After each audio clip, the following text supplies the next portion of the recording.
এজন্য ভাইয়েরা আমার,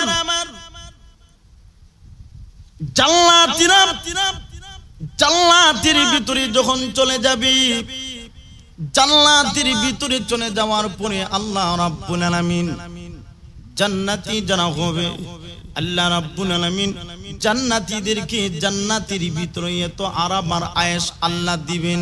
ওরে মুমিন, আল্লাহ রাব্বুল আলামিন জান্নাতীদেরকে এত নিয়ামত আল্লাহ দান করবেন, এত নিয়ামত দান করবেন আল্লাহ রাব্বুল আলামিন।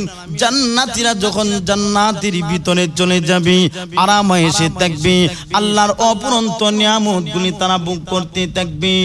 আল্লাহ রাব্বুল আলামিন বলেন, আমি আল্লাহ তাদেরকে এমন একটা জান্নাত দান করব, কোনদিন জান্নাত থেকে বের হতে হবে না।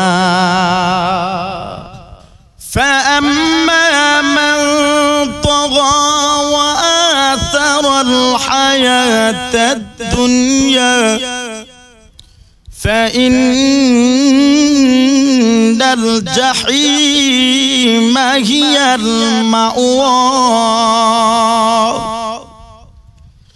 وأما من خاف مقام ربه هو نهى النفس عن الهوى فإن الجنة هي المأوى। আল্লাহ এই আয়াতের ভিতরে আল্লাহ বলে দিয়েছেন, যারা দুই কাজ করবে, যারা দুই কাজ করবে আল্লাহ তাআলা তাদেরকে জাহান্নামে দিবেন। আল্লাহ প্রথম নম্বর কাজ হইল ফাআম্মা মান তাগা, প্রথম নম্বর কাজ হইল যারা সীমা লঙ্ঘনকারী হবে। দুই নম্বর হইল ওয়া আসারাল হায়াতাদ দুনিয়া, দুই নম্বর হইল যারা ইহকালীন জীবনকে প্রাধান্য দিবে, পরকাল থেকে ইহকালকে প্রাধান্য দিবে, দুনিয়াকে প্রাধান্য দিবে, দুনিয়ার প্রেমে হাবুডুবু খেয়ে পরকালকে বরবাদ করে দিবে। আল্লাহ বলেন তাদের ঠিকানা হবে জাহান্নাম। আর জান্নাতি যারা হবে, আল্লাহ তাআলা বলে দিয়েছেন যারা ওয়া আম্মা মান খাফা মাকামা রাব্বিহি ওয়া নাহান নাফসা আনিল হাওয়া ফা ইন্নাল জান্নাতা হিয়াল মাওয়া। আল্লাহ বলেন যারা আল্লাহকে ভয় করবে, নিজের মনে যা চাইবে তা করবে না, বরং আল্লাহর বিধিবিধানের উপর তার জীবনটা পরিচালনা করবে, আল্লাহ তাদেরকে ঘোষণা করে দিয়েছেন তারা হইল চিরস্থায়ী জান্নাত। এজন্য ভাইয়েরা আমার,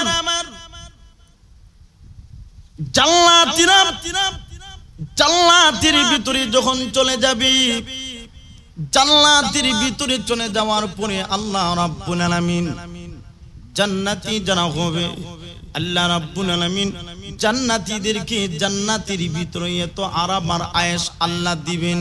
ওরে মুমিন, আল্লাহ রাব্বুল আলামিন জান্নাতীদেরকে এত নিয়ামত আল্লাহ দান করবেন, এত নিয়ামত দান করবেন আল্লাহ রাব্বুল আলামিন। জান্নাতীরা যখন জান্নাতের ভিতরে চলে যাবে, আরামে এসে থাকবে, আল্লাহর অপরন্ত নিয়ামতগুলি তারা ভোগ করতে থাকবে। আল্লাহ রাব্বুল আলামিন বলেন, আমি আল্লাহ তাদেরকে এমন একটা জান্নাত দান করব, কোনদিন জান্নাত থেকে বের হতে হবে না, কোনদিন জান্নাত থেকে বের হতে হবে না। আল্লাহ জান্নাতীদেরকে জান্নাতের ভিতরে যখন দিয়ে দিবেন, জান্নাতীরা যখন জান্নাতে যাবে, জান্নাতীরা যখন জান্নাতের ভিতরে আল্লাহ দিবেন, আর কোনদিন জান্নাত থেকে বের হতে হবে না।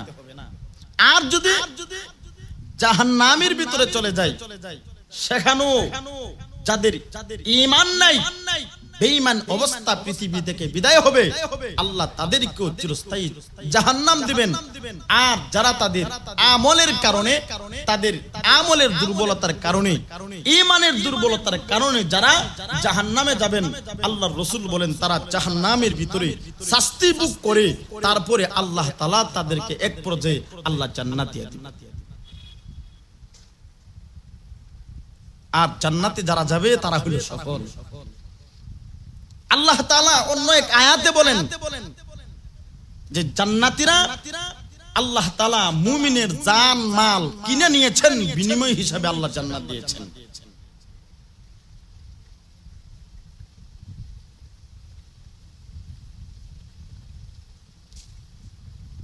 আব্দুল ওয়াহিদ বিন জাইশ তিস্তি রহমাতুল্লাহি আলাইহি উনি একবার তার মুজাহিদ ভাইদেরকে নিয়ে রোম খ্রিস্টানদের বিরুদ্ধে জিহাদ করার জন্য রওনা হবেন।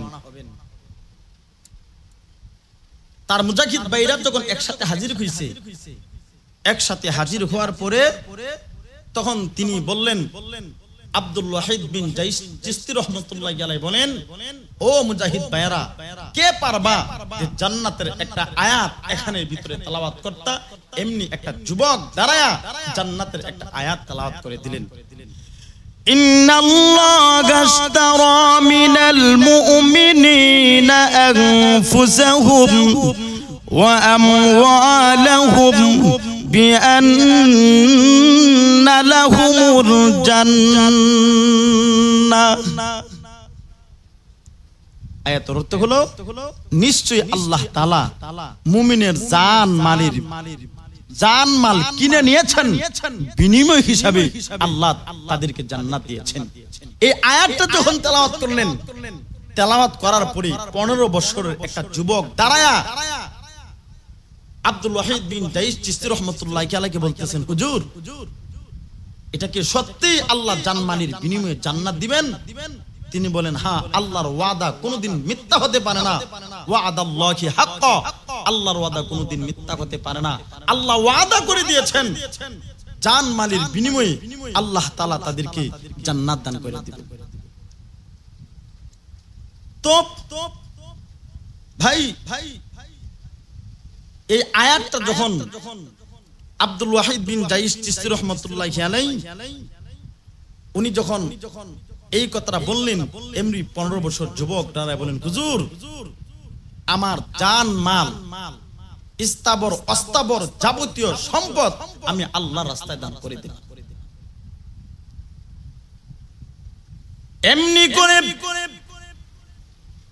আব্দুল ওয়াহিদ বিন জাইশ চিশতি রাহমাতুল্লাহি আলাইহি তিনি আবার যুবককে ডেকে বলেন, রে যুবক, তোমার বয়স মাত্র 15, তুমি আবেগের কারণে কোনো জিনিস করতে যেও না। এখনো পর্যন্ত তোমার তেমন বয়স হয় নাই। ওরে যুবক, তুমি মাত্র 15 বয়স, তুমি এখনো বালক, তুমি এখনো কোনো কিছু বুঝো না। সুতরাং তুমি আবেগের কারণে কোনো জিনিস করতে যেও না। এমনি যুবক বলেন, ও আব্দুল ওয়াহিদ বিন জাইশ চিশতি রাহমাতুল্লাহি আলাইহি, আমার বয়স হলো 15, শরীয়তের মাসআলা গুলো 15 বছর হইনি একটা মানুষ সাবালেক হয়ে যায়। আর সাবালেক হয়ে গেলে তার সাক্ষী অফিস আদালতের ভিতরে গ্রহণযোগ্য করা হয়। হুজুর, আমার বাবা দুনিয়া থেকে বিদায় হয়ে গেছেন, বাবার সমস্ত সম্পদের মালিক হলাম আমি। সুতরাং আমি জান্নাত পেতে চাই, আমি জান্নাতের ভিতরে যেতে চাই। হুজুর, আমার সমস্ত সম্পদগুলো আমি আল্লাহর রাস্তায় দান করে দিলাম, আর নিজের জানটাকেও আমি জিহাদের ময়দানে বিলীন করে দিব। এবার আব্দুল ওয়াহিদ বিন জাইশ চিশতি রাহমাতুল্লাহি আলাইহি তার মুজাহিদ ভাইদেরকে নিয়ে যখন জিহাদের ময়দানে দিকে রওনা হয়ে গেলেন, এবার প্রতিমধ্যে যাওয়ার পর অনেক দূরের লম্বা সফরের কারণে শরীর বড় ক্লান্ত হয়ে গেছে। শরীর দুর্বল হওয়ার কারণে তারা একটা জায়গাতে বিশ্রাম নিতেছেন। এমনি করে ওই 15 বছরের যুবক সেও যখন বিশ্রাম নেওয়ার জন্য সেখানে যখন দাঁড়িয়ে গেলেন, যুবক সেখানে বসে পড়লেন। বসে পড়ার পর যুবকের ঘুম চলে আসে, চোখের ভিতরে ঘুম। যেই মুহূর্তে ওই 15 বছরের যুবকের ঘুম যখন চলে আসলো, আমার ভাইয়েরা একটু লক্ষ্য করে তাকায় দেখেন, যুবকটা যে মুহূর্তে ঘুমিয়ে গেলেন এমনি তাকায় দেখেন, স্বপ্নে যুগে তাকায় দেখেন জান্নাতের ভিতর দেখে দুইটা ফেরেশতা এসে দুই কাঁধের মধ্যে ধরলেন এবং বললেন, যুবকরে চলো আমরা তোমাকে নিয়ে একটু জান্নাতের ভিতরে ঘুরে আসি, তোমার মনটা অনেক ক্লান্ত, একটু তোমাকে নিয়ে একটু ঘুরে আসি, তোমার মনটা যেন পরিষ্কার হয়। আমার ভাইয়েরা এমনি যুবককে নিয়ে যখন ফেরেশতারা প্রথম জান্নাতের ভিতরে গেলেন, সেখানের ভিতরে গিয়ে দেখেন জান্নাতের নগর, ওই জান্নাতের নগরের চতুর্পার্শ্বে জান্নাতি পরীরা দাঁড়াইয়া স্বাগতম জানাইতে শুরু করেছেন। আহলান সাহলান মারহাবান তয়্যিবান কাসীরান জিদ্দান লাকা, মার্জিয়া স্বামীর আগমন শুভেচ্ছার স্বাগতম, মার্জিয়া স্বামীর আগমন শুভেচ্ছার স্বাগতম। এই কথা বলার পরে 15 বছরের যুবক ডাক দিয়া বললেন, তোমাদের পরিচয় কি? আমি তো তোমাকে চিনতেছি না, কাকে তোমরা মার্জিয়া স্বামীর স্বাগতম জানাচ্ছ? তোমাদের মধ্যে কে হলো মার্জিয়া? এমনি করে জান্নাতি হুর পরীরা এমনি যুবককে ডেকে বললেন, রে যুবক, আমরা আপনার মার্জিয়া নই, এখানের ভিতরে কেউ আমরা মার্জিয়া নই, আমরা সকলেই মার্জিয়ার সেবিকা মাত্র। ওরে যুবক, তুমি যদি আপনার মার্জিয়াকে যদি পেতে চাও তাহলে সামনে দিকে অগ্রসর হতে হবে। এমনি করে দুইজন ফেরেশতা দুই কাঁধের মধ্যে ধরে যখন জান্নাতের দিকে নিয়ে যাওয়া হলো, 2 নম্বর জান্নাতের ভিতরে গেলেন, সেখানের ভিতরে গিয়ে দেখেন জান্নাতের নগরের চতুর্দিকে দাঁড়াইয়া জান্নাতি হুপরীরা স্বাগতম জানাইতে শুরু করেছেন। আহলান সাহলান মারহাবান তয়্যিবান কাসীরান জিদ্দান লাকা, মার্জিয়া স্বামীর আগমন শুভেচ্ছার স্বাগতম। এমনি করে যুবকরা ডাক দিয়ে বলেন, কি আপনার পরিচয়? আপনাকে তো চিনতেছি না। এমনি করে জান্নাতি হুপরীরা ডাক দিয়ে বললেন, এরে যুবক, আমরা আপনার মার্জিয়া নই, আমরা কেউ না, আমরা হলাম মার্জিয়ার সেবিকা মাত্র। আপনার মার্জিয়াকে যদি পেতে হয় সামনে দিকে অগ্রসর হতে হবে। এবার ফেরেশতা ওই 15 বছরের যুবককে নিয়ে যখন 3 নম্বর জান্নাতের ভিতরে ঢুকলেন, সেখানে গিয়ে দেখেন জান্নাতের নহর, ওই নগরের চতুর্পার্শ্বে জান্নাতি হুরপরীরা দাঁড়াইয়া তারা বলতেছেন, আহলান সাহলান মারহাবান তয়্যিবান কাসীরান জিদ্দান লাকা, মার্জিয়া স্বামীর আগমন শুভেচ্ছার স্বাগতম। এমনি যুবকটা ডাক দিয়ে বলল, তোমরা কারা গো? তোমাদের মধ্যে কে আমার মার্জিয়া? আমার মার্জিয়ার পরিচয় তোমরা করিয়ে দাও। এমনি তারা ডাক দিয়ে বলল, এর যুবক, আমরা আপনার মার্জিয়া নয়, আমরা হইলাম মার্জিয়ার সেবিকা মাত্র। আপনার মার্জিয়াকে যদি পেতে হয় তাহলে সামনে দিকে অগ্রসর হতে হবে। এবার দুইজন ফেরেশতা ওই 15 বছরের যুবককে নিয়ে যখন 4 নম্বর জান্নাতের ভিতরে গেলেন, সেখানে যাওয়ার পরে গিয়ে দেখেন সেখানেও জান্নাতের নগর, ওই জান্নাতের নগরের চতুর্পার্শ্বে দাঁড়াইয়া জান্নাতি হুরপরীরা বলতেছেন, আহলান সাহলান মারহাবান তয়্যিবান কাসীরান জিদ্দান লাকা, মার্জিয়া স্বামীর আগমন শুভেচ্ছার স্বাগতম। এমনি করে জান্নাতি যুবকরা ডাক দিয়ে বলল, তোমরা কারা গো? কে তোমাদের মধ্যে আমার মার্জিয়া? আমার মার্জিয়ার পরিচয় করায়া দাও। এমনি জান্নাতি হুরপরীরা ডাক দিয়ে বলল, এর যুবক, আমরা আপনার মার্জিয়া নই, আমরা হইলাম মার্জিয়ার সেবিকা মাত্র। আপনার মার্জিয়াকে যদি পেতে হয় তাহলে সামনে দিকে অগ্রসর হতে হবে। এবার ফেরেশতারা ওই যুবককে নিয়ে যখন সামনের দিকে চলে গেলেন, সেখানে গিয়ে দেখেন একটা তাবুক দেখা যায়। তাবুকের চতুর্পার্শ্বে জান্নাতি হুরপরীরা দাঁড়াইয়া স্বাগতম জানাইতে শুরু করলেন। আহলান সাহলান মারহাবান তয়্যিবান কাসীরান জিদ্দান লাকা, মার্জিয়া স্বামীর আগমন শুভেচ্ছার স্বাগতম। এই কথা বলার পরে এমনি যুবকটা ডাক দিয়া বলল, তোমরা কারা গো? কে তোমাদের মধ্যে আমার মার্জিয়া? আমার মার্জিয়ার পরিচয় করায়া দাও, আমার দিনে আর শোকে না। এমনি করে জান্নাতি হুর পরীরা ডাক দিয়া বলল, এর যুবক, আমরা আপনার মার্জিয়া নয়, আপনার মার্জিয়াকে যদি পেতে হয় তাহলে ওই যে তাবুক দেখা যায়, তাবুকের ভিতরে তোমার ঢুকতে হবে। আমার ভাইয়েরা, যে মুহূর্তে যুবকটা ওই তাবুকের ভিতরে প্রবেশ করলো, এমনি তাকায় দেখে তার মার্জিয়া গলার মধ্যে অলংকারের অভাব নাই, কানের মধ্যে অলংকারের, মণিমুক্তা খচিত কাপড় পরিধান করা, 14 তারিখের চন্দ্র চেইতে আর উজ্জ্বল চেহারা একজন বউ, একজন হুরুপুরি ওই তাবুকের ভিতরে ঘুমটা দিয়ে বসে আছে। ভাই, ওই যে ইয়াকিন আর বিশ্বাস, আল্লাহ তাআলা ইয়াকিন আর বিশ্বাস, ইন্নাল্লাহা আশতারা মিনাল মুমিনিনা আনফুসাহুম ওয়া আমওয়ালাহুম বিআন্না লাহুমুল জান্নাহ। আমার ভাইরা, আল্লাহ তাআলা বলে দিয়েছেন যে জান মালের বিনিময়ে আল্লাহ তাআলা জান্নাত দান করে দিয়েছেন। সুবহানাল্লাহ। এটা এমন একটা জান্নাত, আল্লাহ জান্নাতের ভিতরে যখন জান্নাতীদেরকে দেওয়া হবে, আর কোনদিন জান্নাত থেকে বের হতে, কথা বলেন, জান্নাত থেকে আর কোনদিন বের হতে হবে না, জান্নাত থেকে আর কোনদিন বের হতে হবে না। আল্লাহ আবাদুল আবাদ, চিরস্থায়ী পর্যন্ত, হুম ফিহা খালিদুন, সেখানের ভিতরে আবাদুল আবাদ পর্যন্ত জান্নাতে ভিতরে বসবাস করতে পারবে। জান্নাত থেকে যে বের হতে হবে না,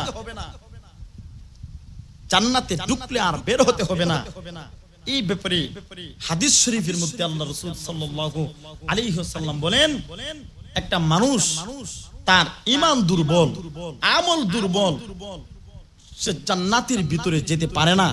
তার ঈমানের কারণে, আমলের কারণে জান্নাতে যাওয়া তার পক্ষে সম্ভব হচ্ছে না। কিন্তু সে জাহান্নামের ভিতরে যখন জ্বলতে শুরু করবেন, জ্বলতে জ্বলতে জ্বলতে জ্বলতে এক পর্যায়ে আল্লাহকে ডাক দিয়া বলবেন, আল্লাহ, আমি তো সামান্য ঈমানের অধিকারী হইল, আমার তো সামান্য ঈমান হইল আছে, আল্লাহ আমি কি পারি না তোমার কাছে একটা দরখাস্ত করতে। এবার আল্লাহ ডাক দিয়া বললেন, রে জাহান্নামী, জাহান্নামের ভিতরে জ্বলতেছো, তুমি আবার আমার কাছে কি দরখাস্ত করবা? আমার ভাইরা, আল্লাহ রাব্বুল আলামিন বিভিন্ন বাহানা তালাশ করেন বান্দাদেরকে মাফ করে দিয়ে জান্নাতি দেওয়ার জন্য। কিন্তু বান্দা এবার ডাক দিয়া বলবেন, প্রভু গো, আমার তো মনে চায় আমি জান্নাতের ভিতরে ঢুকে যাই, আমার ঈমান দুর্বল, আমল দুর্বল, কিন্তু এই ঈমান দিয়ে জান্নাতে পৌঁছা আমার পক্ষে সম্ভব হবে না। ওগো প্রভু, তারপরেও আমি কি পারি না গো তোমার কাছে একটা দরখাস্ত করতে? এমনি আল্লাহ ডাক দিয়া বলবেন, আরে জাহান্নামী, তোর দরখাস্ত মঞ্জুর করব, দেখি তুই কি দরখাস্ত করস। এমনি করে এবার জাহান্নামের ভিতর থেকে প্রভুকে ডাক দিয়া বলবেন, প্রভু গো, আমার পক্ষ থেকে তোমার কাছে একটা দরখাস্ত। ওগো আল্লাহ, আমি সামান্য হলেও ঈমান আছি, আল্লাহ আমি তো একেবারে বেঈমান নই, আমি তো একেবারে ঈমান হারা নই, তবে ঈমান হলো দুর্বল, পরিপক্ত ঈমান না থাকার কারণে আমি জাহান্নামের আগুনের ভিতরে জ্বলতেছি। ওগো মাওলা, তুমি কি পারো না আমাকে জাহান্নামের মাঝখান থেকে উঠাইয়া জাহান্নামের কিনারায় নেওয়ার জন্য? এমনি আল্লাহ ডাক দিয়া বলবেন, রে ফেরেশতারা, আমার ওই জাহান্নামীর দরখাস্ত আমি আল্লাহ মঞ্জুর করলাম, তাকে জাহান্নামের গর্ত থেকে উঠাইয়া তারে জাহান্নামের একটা পার্শ্বের ভিতরে রেখে যাও। এখন প্রশ্ন হইল, জাহান্নামের মাঝখান থেকে যে কিনারো আসছে, জাহান্নামের আযাব বাড়ছে নাকি কমছে? কমছে। জাহান্নামের তলদেশে যে পরিমাণ আযাব, জাহান্নামের কিনারায় তো ওই পরিমাণ আযাব হওয়ার কথা না, কথা বলেন ঠিক নেই? জাহান্নামের কিনারায় দেওয়ার পরে এমনি করে আমার আল্লাহ, এমনি করে আল্লাহর কাছে ডাক দিয়া বললেন, প্রভু গো, আমার আরেকটা দরখাস্ত তুমি মঞ্জুর করে নাও। আল্লাহ ডাক দিয়া বলবেন, রে বান্দা, তুই কি দরখাস্ত করবি কর, তুই কি আরো কোন দরখাস্ত করবি নাকি এই দরখাস্তটাই করবি? এমনি আবার জাহান্নামী বলবেন, প্রভু গো আল্লাহ, ওগো আল্লাহ আমি জাহান্নামী হইছি, একটাই দরখাস্ত করব, আর কোনো দরখাস্ত করব না। এমনি আমার আল্লাহ ডাক দিয়ে বলবেন বান্দারে একটা দরখাস্ত যদি করস তাহলে কর। এমনি আবার জাহান্নামী ডাক দিয়ে বলবেন প্রভু আমার মনে চায় আমি জান্নাতের ভিতরে ঢুকে যাই, কিন্তু ঈমান দুর্বল, আমল দুর্বল হওয়ার কারণে আমি জান্নাতের ভিতরে যেতে পারি না। ও প্রভু তুমি কি পারো না গো, আমাকে জাহান্নামের পার্শ্ব থেকে উঠাইয়া জাহান্নাম থেকে বের করে দিতা। এমনি আল্লাহ ডাক দিয়া বলবেন আরে জাহান্নামী আমি আল্লাহ তোর দরখাস্ত মঞ্জুর করে নিলাম, আমি আল্লাহ তোর আবদারটা আমি আল্লাহ তোর আবদার মঞ্জুর করে নিলাম। আমার ভাইরা এই মুহূর্তে যখন জাহান্নাম থেকে বের হয়ে গেছি, না জান্নাত নাকি জাহান্নাম উভয়টার মাঝখানে যখন গেল, এমনি আবার জাহান্নামী ডাক দিয়া বলবেন প্রভু গো আমি আর একটা দরখাস্ত করব। বলে তুই না বলেছস আর দরখাস্ত করবে না, তো এখন করস কেন? বলে আল্লাহ তওবা করছি ইডো আর দরখাস্ত করতাম না। এই মুহূর্তে এমনি আল্লাহ ডাক দিয়া বলেন বান্দা কি দরখাস্ত করবি কর। এমনি এবার জাহান্নামী ডাক দিয়া বলবেন প্রভু গো ওই যে জান্নাত দেখা যায়, জান্নাতের নিয়ামতগুলি দেখা যায়, আমার মনে চাই ওই জান্নাতের ভিতরে ঢুকে পড়ি, একটা দৌড় দিয়ে জান্নাতে ঢুকি, আর একটা দৌড় দিয়ে আমি জান্নাত থেকে বের হয়ে যাই। এমনি আল্লাহ ডাক দিয়া বলবেন আরে জাহান্নামী তুই জান্নাতের ভিতরে একটা দৌড় দিয়া ঢুকবি, আর একটা দৌড় দিয়া বের হবি, জান্নাতে ঢুকার পরে যদি তুই আর বের হতে না দাস তাহলে কি করব? বলে আল্লাহ এটা একটা কথা কইলেন, আমি যদি জান্নাত থেকে বের হতে না চাই তোমার কি ক্ষমতা নাই গো আমার গাটটা ধরে জান্নাত থেকে বের করে দিবার? আল্লাহ বলবেন তুই তো যুক্তি ঠিকই দিছস, আমার তো ক্ষমতা আছে। আরে বান্দা যা জান্নাতের ভিতরে একটা দৌড় দিবি, আর একটা দৌড় দিয়ে তুই জান্নাত থেকে বের হয়ে যাবি, কারণ আল্লাহ তো বাহানা তালাশ করতেছেন তারে জান্নাত দেওয়ার জন্য। বান্দা তো সরাসরি জান্নাত চায় না। যে মুহূর্তে ওই জাহান্নামী একটা দৌড় দিয়ে যখন জান্নাতের ভিতরে ঢুকলো, জান্নাতের ভিতরে ঢুকার পর আর জান্নাত থেকে বের হতে চাইবে না। এমনি আমার আল্লাহ ডাক দিয়া বলবেন আরে জাহান্নামী তুই না বলেছস একটা দৌড় দিয়ে জান্নাতের ভিতরে ঢুকবি, আর একটা দৌড় দিয়ে তুই জান্নাত থেকে বের হয়ে যাবি। এমনি জাহান্নামী বলবেন প্রভু গো তুমি যদি আমাকে বলো জাহান্নাম থেকে বের হয়ে যাও, আমি জাহান্নাম থেকে বের হয়ে যাব, কিন্তু আল্লাহ আমি যদি জাহান্নাম থেকে বের হয়ে যাই তোমার কি লাভ? আমি যদি জান্নাতের ভিতরে থাকি তোমার কি ক্ষতি? আল্লাহ কেউ কি তোমার জিজ্ঞাসা করবে আমার কেন জাহান্নাম থেকে উঠাইয়া জান্নাতের ভিতরে দিয়েছো? এমনি আল্লাহ ডাক দিয়া বলবেন আরে জাহান্নামী আরে বান্দা আমি আল্লাহ চাই তোরে জান্নাত দেওয়ার জন্য, তুই তো আমার কাছে জান্নাত চাস না, আমি আল্লাহ তো তোরে বিভিন্ন ভাবে বাহানা তালাশ করি, দেখি আমি আল্লাহ তোরে জান্নাত দিতে পারি কিনা, দেখি তুই আমার কাছে জান্নাত চাস কিনা। আমি আল্লাহ তাআলা বিভিন্ন ভাবে আমি আল্লাহ বাহানা তালাশ করতেছিলাম। ওরে বান্দা যা যা আমি আল্লাহ তাআলা তোকে চিরস্থায়ী জান্নাত দান করে দিয়েছি।